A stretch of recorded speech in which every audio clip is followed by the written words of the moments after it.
Let's get started with our first news. It seems the UFC didn't always see Merab as the kind of fighter they wanted holding their championship belt. Despite the fact that Merab has already defended his title 3 times this year and continues to show his dominance, there was actually a time when the UFC didn't want him to be champion at all. That's right.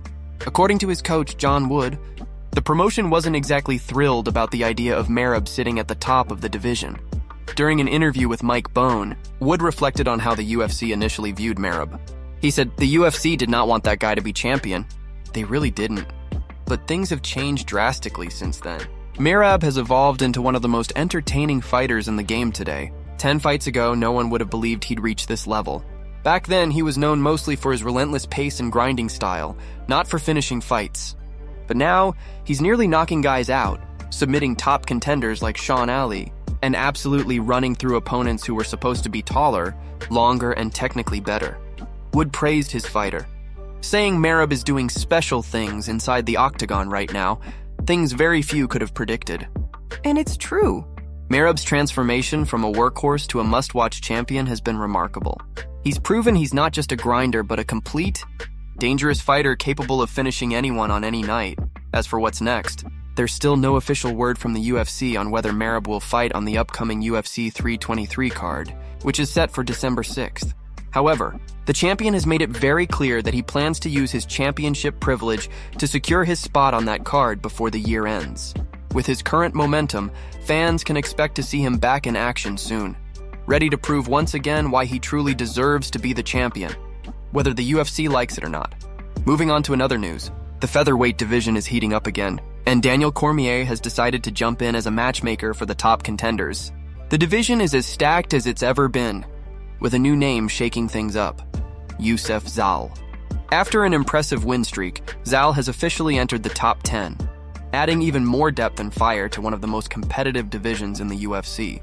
On a recent episode of ESPN's Good Guy, Bad Guy, Cormier laid out his ideal matchups for the featherweight top 5. He started by calling out Movsar Evloev for his inactivity, saying the perfect fight for him right now would be Youssef Zal.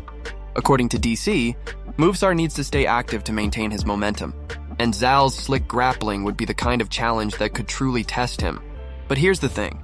Movsar's grappling has already been tested at the highest level. He's beaten elite grapplers like Aljamain Sterling and Diego Lopez, both known for their dangerous submission skills and scrambles. Movsar's last fight was in December 2024 against Aljo, where he secured another dominant win. But despite his undefeated record, it's Lerone Murphy who now stands as the heavy favorite to get the next title shot. Murphy is coming off a massive knockout victory over Aaron Pico, and his unbeaten streak has made him one of the hottest names in the division right now. Cormier broke down his picks, saying, "The title fight for me is Volk versus Lerone Murphy. Then I'd book Diego Lopez versus Yair Rodriguez." He explained that the Lopez-Yair matchup makes perfect sense, not only because of their skill sets, but also because of their personal history. There's tension between the two, and DC believes that alone would make fans pay attention. Plus, a win for either man could easily push them into the #1 contender spot. Then comes the question of Movsar again. Cormier said he'd match Movsar with Zal, as that's a fight that would test both men and give clarity to the rankings. If Zal wins, he immediately puts himself among the elite. But if Movsar wins again, then, as DC put it, let's just move him into a title fight, man. You can't deny a guy that's won that many times. As for Aljamain Sterling, Cormier added that he'd keep him as the backup fighter, ready to step in if anything happens with the top contenders. It's clear that the featherweight division has no shortage of talent, and with DC's matchmaking ideas, things are only getting more exciting from here. Moving on to another news, Jiri Prochazka might have walked away with the win at UFC 320, but the former light heavyweight champion isn't exactly thrilled about his performance. Despite defeating Khalil Rountree Jr., Jiri admitted that what fans saw inside the octagon was only a fraction of what he's truly capable of. After rewatching the fight, he took to X to share his honest thoughts, revealing that he didn't even show half of what he had trained for. In his post, Jiri wrote, "Just watch the fightin', man. I didn't show even 50% of what I trained and worked on for almost half of the year. But I'm glad that I managed to switch that attitude right before the 3rd round. And with this knowledge, I will go into the next fight much smarter and stronger." Those words perfectly capture Jiri's mindset. A fighter who's never satisfied, always searching for the next level of improvement. For many fans, Jiri's performance still looked dominant. He showcased his signature unorthodox movement, his unpredictable timing, and that relentless spirit that has made him one of the most entertaining fighters in the division. But to Jiri, it wasn't enough. He believes that the version of himself that showed up against Khalil was still far from the best one he can bring. Sources close to his camp revealed that Jiri had spent months working on new striking techniques, footwork patterns, and defensive transitions, tools he barely had the chance to display in the fight. According to Jiri, the mental shift between rounds was what saved him that night. He realized he was fighting too cautiously, overthinking his movements instead of trusting his instincts. Once he reset mentally, his rhythm started to return, and from there he was able to take full control of the fight. Even after a win, Jiri's comments show just how high his standards are. He's not satisfied with simply getting the victory, he wants perfection. That hunger for improvement has been the driving force behind his rapid rise in the UFC, and it's what continues to make him dangerous every time he steps into the cage. With this mindset, fans can expect to see an even more evolved version of Jiri Prochazka in his next fight. A version that might finally show the world the full 100% of what he's been working on all year. Moving on to another news, the Dagestani wave in the UFC continues to rise as Magomed Zaynukov just secured a UFC contract in dominant fashion. Competing on Dana White's Contender Series this past Tuesday, Zaynukov delivered a masterclass performance, earning a unanimous decision victory over Lucas Callis. His composure, pressure, and wrestling control stood out throughout all 3 rounds, leaving no doubt in the minds of the judges, or Dana White himself, that this young lightweight prospect belonged on the big stage. Immediately after his win, social media lit up with excitement from the Dagestani MMA community, calling Zaynukov the next big prospect to watch at 155 pounds. Many fans have already started comparing his fighting style to that of Islam Makhachev, pointing out his calm approach, his relentless top pressure, and his ability to neutralize opponents with elite-level grappling. Now, a new clip has surfaced showing Islam reacting to Zaynukov's victory, and it's exactly the kind of humble, supportive gesture fans have come to expect from the lightweight champion. In the short video, Islam congratulates Zaynukov with his trademark calm tone, giving him words of encouragement and reminding him that this is just the beginning. "Good job, brother," Islam said with a smile. "Now the real work starts. The UFC is a different level, but you're ready." That simple message from Islam carries weight, considering he knows exactly what it takes to make it from Contender Series level success to becoming a UFC champion. For Zaynukov, this was not just a victory. It was the start of a journey that so many Dagestani fighters dream of. His dominance, discipline, and calm demeanor throughout the fight already mirror the qualities that define the greats from that region. Analysts believe Zaynukov could quickly become a serious force in the lightweight division if he continues to evolve at this pace.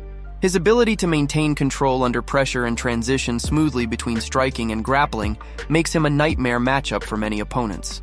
With Islam's support and guidance, the next generation of Dagestani fighters looks stronger than ever. As Islam Makhachev continues to reign over the lightweight division, seeing a new face like Magomed Zaynukov rise from the same mountains of Dagestan serves as a reminder the legacy of dominance is far from over. Moving on to another news, Josh Thompson just shared his thoughts on the upcoming lightweight clash between Charles Oliveira and Mateusz Gamrot.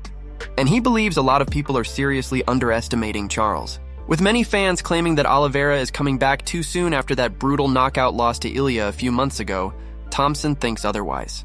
He believes Charles still has all the tools to make a major statement and remind everyone why he was once the most dangerous finisher in the lightweight division. According to Thompson, this matchup isn't just another fight, it's a stylistic war. Gamrot brings relentless pressure, chain wrestling, and constant pace, while Oliveira thrives in chaos and never hesitates to push forward. That mix makes this a guaranteed fan favorite. Both men like to engage, both like to dictate the tempo, and both are deadly in their own ways. Thompson pointed out that while Gamrot has a huge opportunity to climb into title contention, he's facing a man who can end a fight in a split second, whether on the feet or on the ground. He also mentioned that Oliveira still has bigger goals beyond this fight, including potentially calling out Max Holloway for the BMF belt. But first, he needs to get past Gamrot, who already holds a win over Arman, proving that he can handle top-tier competition. In his breakdown, Thompson said, "A lot of people are writing Charles off, but that's a mistake. On the ground, Arman was defending submission after submission when he fought Gamrot, and he barely survived. Charles is on another level when it comes to submissions. He's dangerous everywhere. Thompson explained that while Gamrot may be the better wrestler, Charles is clearly the superior striker and submission artist. The question, he said, is whether Gamrot can avoid those dangerous positions long enough to make his wrestling count. If I'm leaning toward one guy, Thompson said, I'm leaning toward Charles. He just has more ways to win this fight. In the end, Thompson believes this will be the ultimate test, not only for Charles Oliveira's resilience, but for Gamrot's ability to handle a truly elite finisher under pressure. Moving on to another news, a newly surfaced angle of the infamous brawl between Khamzat and Khabib's cousin has shocked the MMA world all over again. This unseen footage gives fans a completely different perspective on one of the most talked about moments in MMA history. Unlike the original clip, in which mainly showed Khamzat attacking Abubakar Nurmagomedov and the chaos breaking out, this new angle focuses entirely on Khabib's reaction as everything unfolded right in front of him. In the clip, Khabib can be seen climbing halfway up the cage, staring down at Khamzat from above. He hesitates for a few seconds, clearly torn between stepping in and holding back. You can see the tension in his body as he grips the fence, watching the situation spiral just a few feet away. Out of respect and a desire not to escalate things further, Khabib stops himself from jumping in, even though it's obvious that emotions are running high. At one point, Khabib glances over and sees his cousin shouting curses at Khamzat, fully understanding what's happening. It's wild to realize how close we were to seeing the two Dagestani stars, Khamzat and Khabib, go head-to-head in an all-out brawl. The energy in that moment was pure chaos, and by all accounts, we were literally seconds away from something much bigger breaking out. People from the Caucasus region, especially Dagestanis, are known for their loyalty, unity, and strong sense of honor. Helping a friend or family member in a fight is seen as a duty, which makes Khabib's restraint even more remarkable. It's clear he chose discipline over emotion that night, preventing what could have been one of the most explosive altercations in UFC history. As this old drama resurfaces, Khamzat's fighting future is also coming into focus. He's expected to face either Nasruddin Imavov or the winner of RDR versus Brendan Allen at UFC Vancouver. Recently, RDR revealed that he pushed to stay on this card specifically for the chance to fight Khamzat next. He said, I wanted to stay active because I think Khamzat might want to fight before Ramadan. If I beat Fluffy, I'd have a good shot at getting that matchup. He further explained how both Fluffy and Imavov previously lost to Brendan, which makes this next fight a key test for him. RDR said that if he manages to put Brendan away, it would make a strong case for a potential showdown with Khamzat in early 2025. Either way, the tension around Khamzat, both inside and outside the cage, continues to make him one of the most talked about fighters in the sport today. Moving on to another news, Raja Jackson has officially pleaded not guilty in what's being called the Psycho Stu situation. On Thursday, Rampage Jackson's son, Raja Jackson, appeared in court to enter a not guilty plea to multiple charges, including one felony and one misdemeanor battery count. These charges stem from an altercation that reportedly took place earlier this year between Raja and a man known online as Psycho Stu. According to MMA Fighting, Jackson returned to court this week after posting bail back in September. The case has quickly gained massive attention due to the seriousness of the alleged injuries involved. Reports claim that Psycho Stu suffered facial fractures and the loss of several teeth as a direct result of the confrontation. Because of these injuries, prosecutors have filed what's known as a sentencing enhancement, essentially, a more severe penalty due to the level of bodily harm caused. If convicted, Raja Jackson could face up to 7 years in prison. That's a huge risk for someone who, until recently, had been living largely out of the public eye compared to his famous father, Rampage Jackson, a legend in both Pride and the UFC. The incident has brought a lot of unwanted attention to the Jackson family, especially given how quickly footage and commentary about the altercation spread online. Since the situation went public, Raja has stayed mostly silent. Aside from a brief reaction on the streaming platform Kick right after the fight, he hasn't made any formal statement or appeared in interviews to discuss what really happened that night. Meanwhile, Psycho Stu's injuries have been confirmed as significant, and he's reportedly still recovering from the damage caused. Legal experts note that the bodily harm enhancement is what makes this case especially serious. Even if the battery charges alone might not carry a long sentence, the additional enhancement for the level of injury could drastically increase the potential punishment if Raja is found guilty. As of now, Raja's legal team seems confident they can fight the charges and clear his name, but this is far from over. The next court date is expected to determine whether the case moves toward trial or possible settlement. Stay tuned. More updates will come as the situation unfolds.